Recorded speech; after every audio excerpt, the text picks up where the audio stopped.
was produced from NASA images taken from orbit. The blue circle indicates the area the rover will likely land.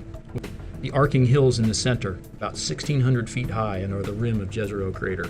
The central goal of Mars 2020 is to learn whether life ever existed on Mars. It's too cold and dry for life to exist on the Martian surface today. But after Jezero Crater formed billions of years ago, water filled it to form a deep lake, about the same size as Lake Tahoe. Eventually, as Mars climate changed, Lake Jezero dried up and surface water disappeared from the planet. An ancient lake is a fantastic place to pursue our goal of looking for possible Martian life. On Earth, lakes are filled with living creatures. Evidence of that life is often preserved in the mud and sand deposited on the bottom of the lake. So, we use the rover's instruments to explore the rocks of the ancient lake bed. Here we can see evidence of the former lake. The canyon cutting through the crater rim was carved by a river. As the water entered the lake, it slowed and dropped the sand and mud it was carrying to form the fan-shaped delta.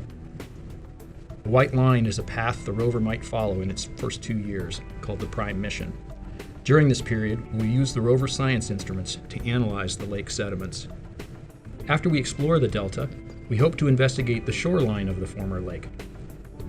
To get there, we have to traverse around a sea of modern sand dunes. From this perspective, you can see former shorelines curving around a headland. We can picture waves in Lake Jezero beating on a sandy beach. And finally, we will press on to the crater rim. Jezero Crater formed when a large object collided with Mars, excavating rocks from deep in the Martian crust, exposing them in the rim for us to study. These rocks would have been hot shortly after the impact and may have hosted hot springs. Deposits from these springs would be another target in our search for possible ancient life on Mars.